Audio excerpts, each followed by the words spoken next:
We tend to think that, trauma holds a person back, but what happens when trauma is the very thing that accelerates your life? Right. Like so fast that you find yourself owning a house at 16, yet you're left so emotionally hollowed out that you are willing to date a gang member just to feel, I don't know, a fleeting sense of safety. Yeah, exactly. What happens when you're intellectually brilliant enough to skip 4 grades and graduate high school at 14 with a 4.7 GPA, but emotionally raw enough to put a neighborhood bully in an 8-month coma?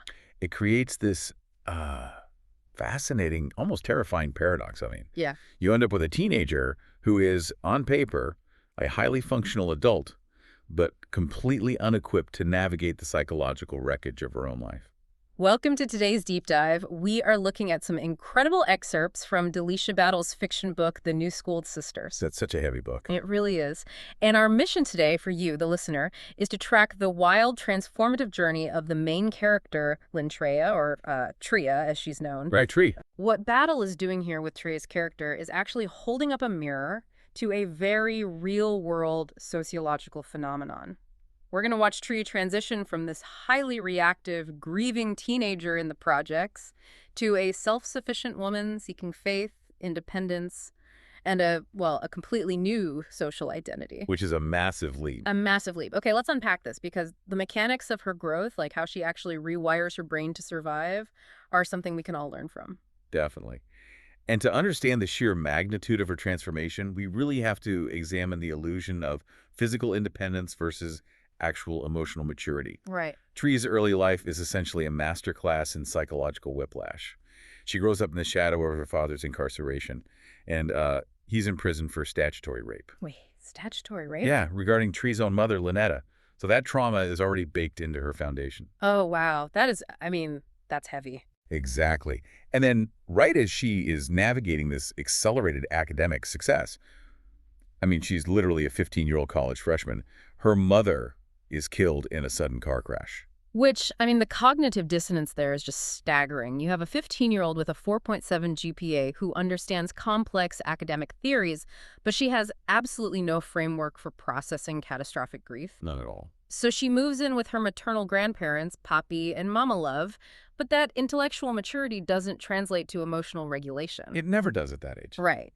When some mean girls in the neighborhood corner her and call her late mother a harlot, the intellectual facade drops entirely. Yeah, the trauma-wired fight-or-flight response just completely takes over. She snaps. She literally breaks a girl's leg, puts another one in a coma, pulls a gun, and lands herself in juvenile detention at 15. Which is really the inciting incident that forces a total divergence in her life path.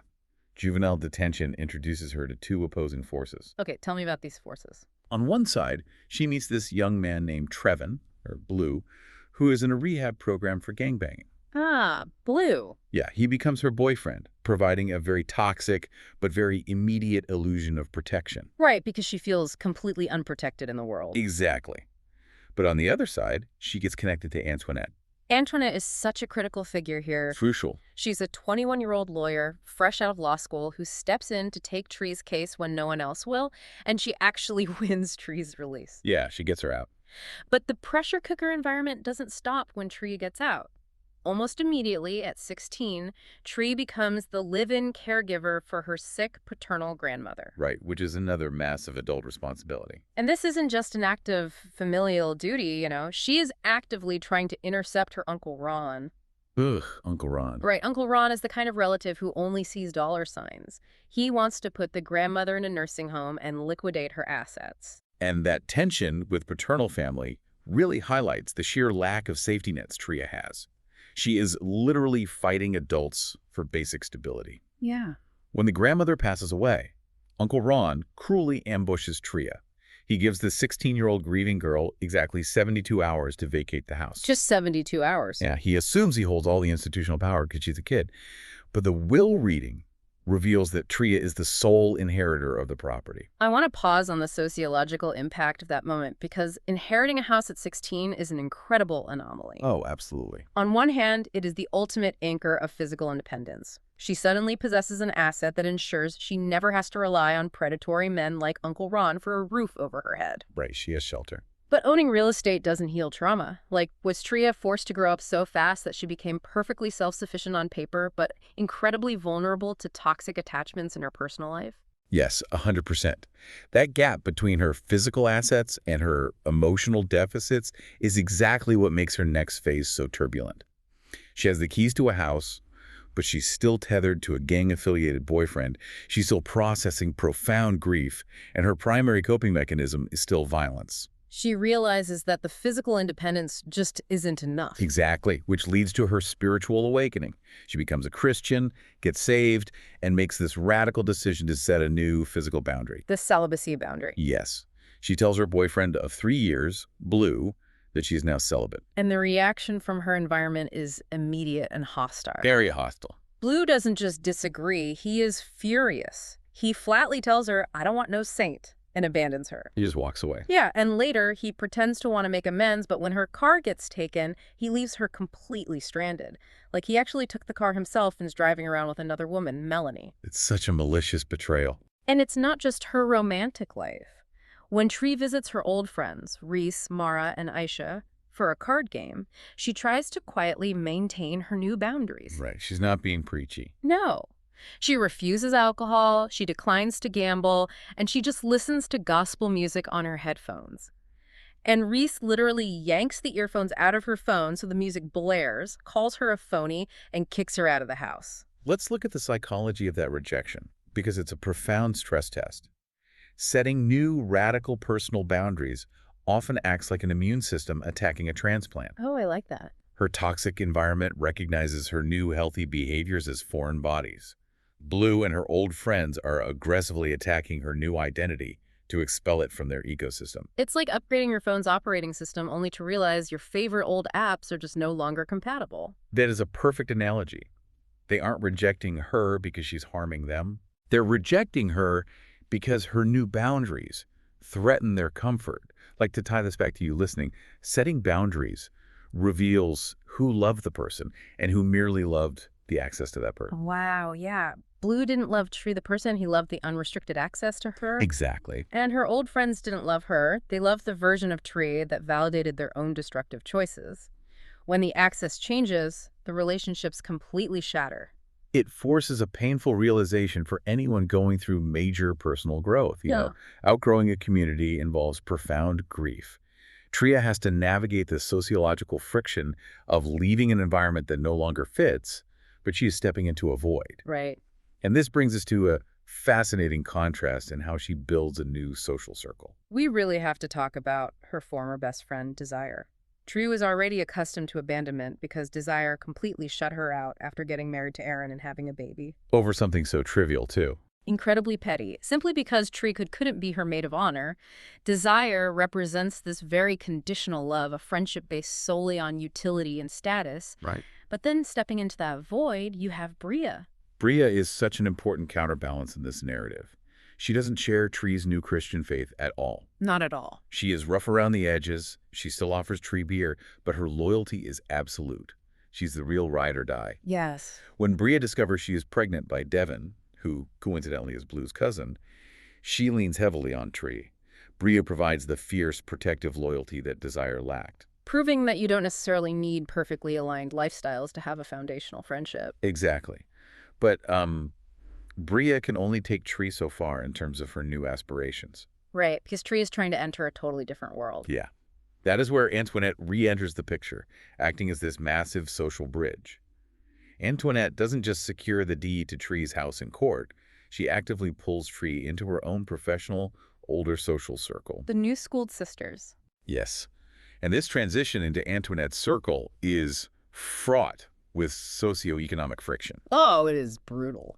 Antoinette brings Tree to an alcohol-free appreciation dinner with her friends, including Kalia and Chloe, and Tree shows up looking like she always does, sporting long red jumbo braids and long nails. And Chloe, who comes from this wealthy, spoiled background, takes one look at Tree's aesthetic and immediately categorizes her as ghetto. Yeah, Chloe even asks if Tree has done drugs just because she's skinny. The classism is so blatant. And when Trea accidentally asks where the alcohol is in her fruit juice, Chloe and the others start giggling and mocking her. It's awful. Trea is so mortified that she wraps her food in a grocery bag and literally flees the dinner. But Antoinette refuses to let that stand. No, she doesn't. She fiercely defends Tree, tearing into her wealthy friends and demanding they show grace to a new believer.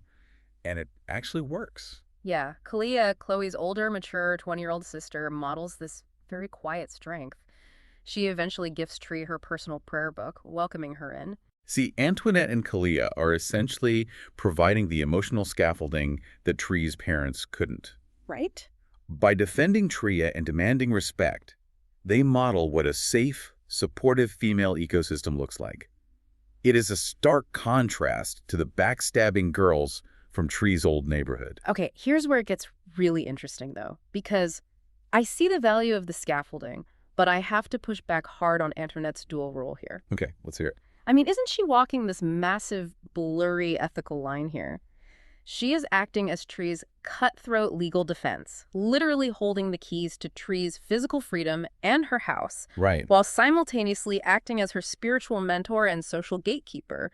Isn't that a conflict of interest waiting to detonate? Well, in the strict realm of legal ethics, absolutely, it's a boundary violation. Exactly. But from a developmental psychology standpoint, trauma survivors often need a monolithic figure to anchor them before they can diversify their support systems. Antoinette is stepping into a parental void. I get the scaffolding argument, I really do. But combining legal defense with spiritual mentorship creates a massive power imbalance. It does. Antoinette isn't just a parental figure, she's a professional authority. She literally holds the keys to Tree's freedom and her soul. Like, if Trea disagrees with Antoinette, the spiritual mentor, does she risk losing Antoinette, the lawyer? That is a very real danger, and you're right to point it out. When you consolidate that much authority into one person, the mentee's compliance can sometimes be driven by a fear of losing their only safety net, rather than genuine growth. Right, which isn't true independence. But what Battle illustrates in the text is how Tree uses the tools Antoinette provides to eventually build her own internal framework, which slowly decreases her reliance on Antoinette. Let's dig into how she builds that framework then, because this is where the transformation becomes really practical. For Trea, her Christian faith transitions from an abstract theological concept into a literal algorithm for daily decision-making. That shift from abstract to practical is crucial. Early on, we see Antoinette gently teaching a very nervous Tree how to pray, starting with the Lord's Prayer. Which seems like a small detail. It seems small, but psychologically it is monumental. Trea is learning a new language for processing internal distress. Oh, wow. Instead of letting her anxiety spiral into explosive anger, she is learning cognitive reframing. And we see this new algorithm put to the test in a really high-stakes scenario. Trea goes on a date with a businessman named Jazz. Right, Jazz. They are sitting in his car, and things take a bizarre turn when another woman walks up and literally slaps Jazz across the face for leading her sister on. It's chaos. Complete chaos, but Trea, using her new framework, immediately recognizes the red flags and tries to set a boundary. She offers to pay for her own dinner and leave, but Jazz insists on driving her. The tension in the car is palpable because it mirrors the exact scenarios that used to trigger Trea's violence. Yeah. Jazz makes an unwanted romantic move on her. And when Trea firmly says no, that she is sticking to her boundaries, Jazz retaliates by kicking her out of his car on the side of the road. Yeah. Now, think about the physiological reality of this moment. The old Trea, the grieving teenager who put a bully in a coma, would have felt her fists clench. Oh, she would have fought him. Her trauma-wired neural pathways would have fired, and she would have physically fought him right there in the car. Without a doubt. But this new version of Trea, she overrides the fight-or-flight response. She accepts the disrespect, exits the vehicle safely, and relies on her new community by calling a flirtatious but reliable guy from her Bible study named Kyle to pick her up. That scene is the absolute crux of her character arc. We are watching the real-time application of emotional maturity. Her faith and her boundaries interrupt the trauma response. She doesn't need to fight anymore. Exactly. She no longer needs to physically dominate a situation to feel safe. She finds safety in her own self-restraint and the boundaries she has established. The culmination of this internal shift, combining her intellectual and spiritual independence, happens when she returns to Antoinette's circle.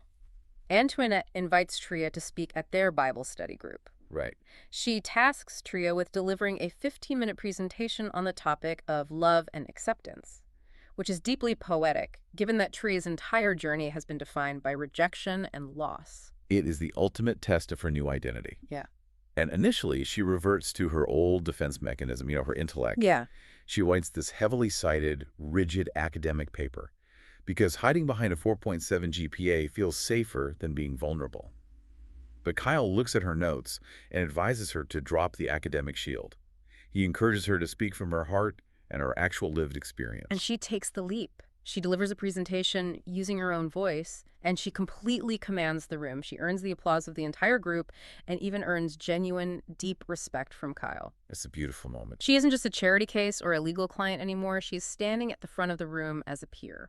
If we connect this to the bigger picture and synthesize all of these events, the juvenile detention, the tension with Uncle Ron over the house inheritance, Blue's betrayal, the clash with Chloe, the incident with Jazz. Yeah. None of these were just plot points. They were evolutionary pressures. Yeah. They systematically forced Trea to stop seeking validation from unreliable men and toxic environments. Ugh. Owning that house at 16 gave her a physical address, but it was her commitment to this new spiritual framework that gave her true self-sufficiency. So what does this all mean for you listening?